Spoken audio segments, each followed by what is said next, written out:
Welcome to our channel, ladies and gentlemen. Thank you very much for choosing our show today and for your continued support. Ladies and gentlemen, a few months ago, many of you can still remember that the former Deputy President Rigathi exposed President William Samoei Ruto and named him as the main partner in crime in the war that is going on in Sudan between the Sudanese armed forces and another rebel group, the Rapid Support Forces, led by Hemedti. Hemedti is a great friend of William Samoei Ruto, and at some point he came to the country in Kenya here and declared a parallel government, something that has caused a diplomatic spat between Kenya and Sudan. Remember, as all this is happening in a glaring war where William Ruto is seen as a man who has taken sides, he has poised himself as a man who is a neutral arbiter between the war that is going on in that region. So Rigathi said that Hemedti is a friend of William Ruto, and their friendship dates back to the time when William Ruto was the deputy president of the country. I think it's important now that I tell the people of Kenya. I had a serious disagreement with President William Ruto about Sudan. You know we have a problem in Sudan. There's a rebel movement called RSF.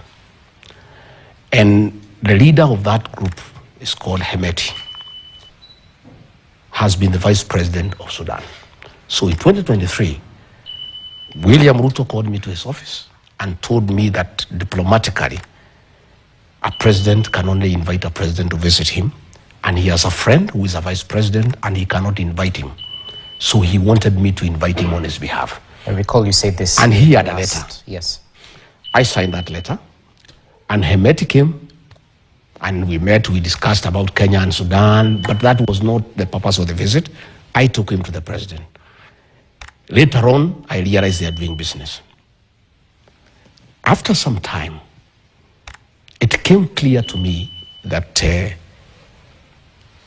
international community had placed international sanctions against Hemedti because of genocide, killing women and children, displacing people, and no other crimes against humanity. So President William Ruto called me again and told me to invite Hemedti again. And I told him, Mr. President, this is a butcher of women and children. And he is using our country through your friendship to bring gold from Sudan, clean it in Nairobi, take it to the Middle East, use the funds to buy arms to go and kill people in Sudan. I told him, Mr. President, I am a father. I am a Christian. Just the way we are killing our children here through abductions, I cannot be party to what is happening in the Sudan, and I cannot invite Hemedti here because he's coming here to clean his gold here, sell it in the Middle East, buy arms, go and kill children. I said, I will not. He said, you must. You are my deputy. This guy is my friend. We are doing biashara. Do you know by him not coming here what I'm going to lose? I said, Mr. President, I'm not going to do it. I'm not going to invite that man here. So you invite him yourself or do whatever you want. He said, wewe Rigathi umekuwa mjeuri. I am instructing you to sign a letter here to invite a vice president of a country. You say you cannot. I said, I won't. This man has international sanctions against him. This is a man who is butchering women and children, Mr. President. I'm a Christian. I'm a father. I will not do it. I went. Later on, I learned my signature was forged to invite him. I went, I faced the president. I told him, if this man lands in this country on an invitation purportedly signed by me, I would disown him. So the visit was stood down.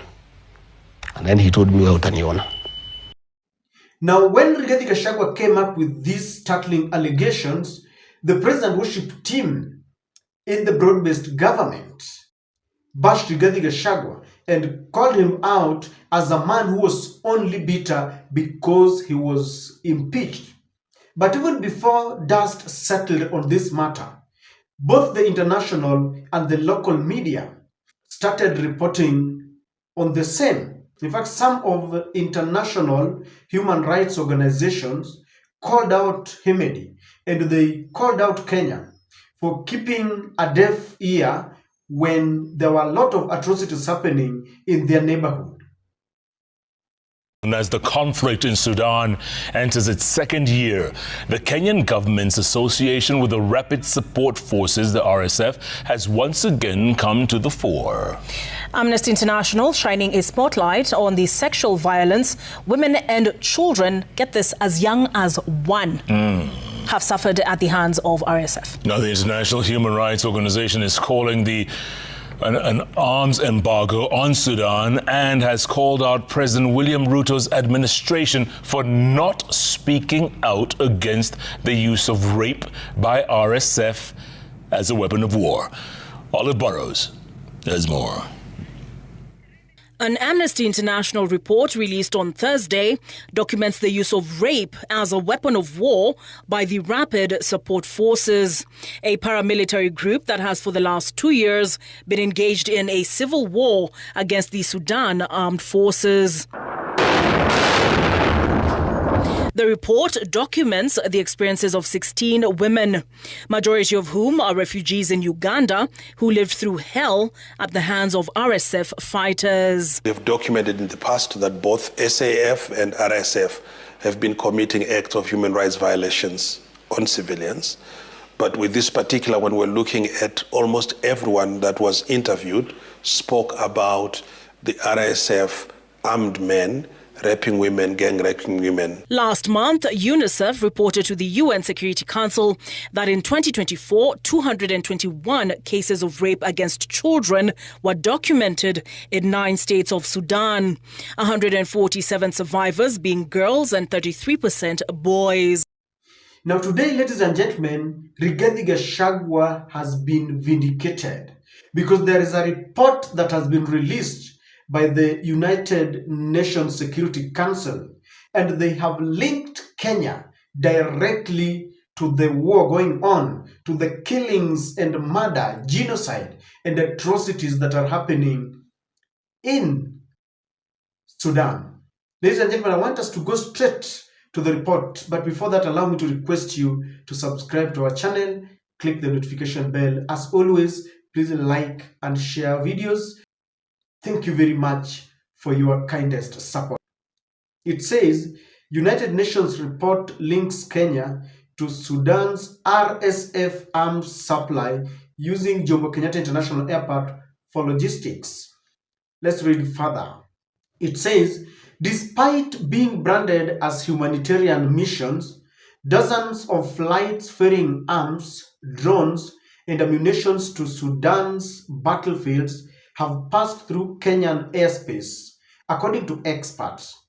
The US has sanctioned RSF commander Hemedti, currently hosted by Kenya, accusing his militia of orchestrating ethnic massacres, mass rapes, and other atrocities. A deadly strike on May exposed the operation when Turkish drones supporting Sudan's army destroyed cargo plane at Nyala Airport.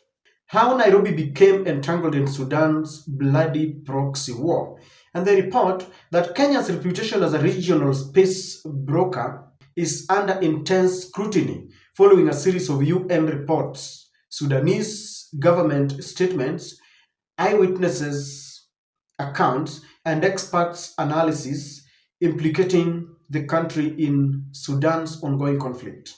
A confidential UN report presented to the Security Council on January 15th and a separate report released in March by the Sudanese government paint a troubling picture. Kenyan airspace and airports are being used as stopovers for cargo conflicts originating in Abu Dhabi, destined for rapid support forces supply hubs in the eastern Chad. So their command center, the supply hub, is in Chad, the eastern Chad. So it is mentioned here that when the weapons and the very destructive arsenal leaves Abu Dhabi, they pass through the Kenyan airport and they head to the eastern part of Chad. Ladies and gentlemen, I want us to link these three. Rigathi Gachagua exposes Ruto and alleges quite a lot of deepening friendship. People say, no, you are mad. You are still angry because you were impeached. Citizen reports that Amnesty International has called out the country, of course, the head of the state, and the president is William Ruto. So Amnesty International is basically calling out William Samoei Ruto. Then now, a credible UN report from the United Nations Security Council links Ruto directly to the atrocities, rapes and killings that are meted on the very innocent people of Sudan. When this report came out, Nelson Amenya, based in France, a man who has been involved in the fight for economic freedom, had this to say. He said, just imagine if Adani would have taken the airport. Right now, they would be smuggling all sorts of merchandise in and out of JKIA unabated. Remember, Rigathi was also saying that the friendship between William Ruto and Hemedti is not only about those weapons, but they are doing illegal businesses, including smuggling gold. So this is what Nelson Amenya is saying, that had Adani succeeded in taking our airport, then it would have been something else. I remember the former Attorney General J.B. Muturi was telling us that when you see William Ruto involved in any activity, like the one that he really cherished about the climate change, know that there is some money that is involved. It got me thinking, do you remember many times when there were sudden blackouts in the country, including our airport? And we were complaining that an airport is a very sensitive, department, that we cannot entertain blackouts. And I'm tempted to think that maybe these are the things that were taking place. Maybe when those jets that contain the arsenal were approaching Kenya, they want to land, maybe for fueling or such kind of things, then there is a deliberate blackout in our airports. You never trust these people. But ladies and gentlemen, what does this report mean to William Samoei Ruto? That's what I want us to go straight to. Number one, William Ruto has been exposed. From Rigathi Gachagua, people never believed him. Then the reports by the media, you could say that the media maybe are also playing politics. Now from the source's mouth itself. Now, apart from being exposed, William Ruto has booked his space as a possible candidate for the ICC court. I'm saying this because this Hemedti has been sanctioned. And he is a man who has been blacklisted. He has been identified as a terrorist because he's leading a terrorist group that is involved in rape, killings, and all those kind of very bad things. So when William Ruto is involved and is being mentioned as the one that is aiding the terrorist, activities, then William Ruto could easily book himself a place at the ACC. I want to remind you of something that I've always talked about. Just in the past 2 months, 3 things have happened that sometimes I think that an old man told me that when the gods want to finish you, they first make you mad. I remember William Ruto was saying that he's not a madman. But the gods have left William Samoei Ruto. When the Kenya police killed youths when they stormed parliament, the Kenyan government thought that that was water under the bridge. Then before they knew it, BBC comes with a very startling report exposing how the combined force between the Kenya police and the Kenya military killed Gen Zs. Now that was happening at a time when the United Nations Human Rights was reviewing Kenyan's human rights record. BBC comes with this report. At the same time, we hear of reports that certain opposition leaders were abducted from our country. Remember the case of Kizza Besigye and one other activist from Tanzania who were abducted from our own soil. They were taken back and they were being mistreated. So Kenya was breaching international laws. With all this happening, and then you add on top that William Ruto is directly involved in the war that is going on in Sudan, then I can assure you that the ICC might knock at his doorstep. William Ruto has also tarnished his reputation at the international level, and he's going to lose out his position as a major partner to the international community when it comes to preventing terrorist attacks.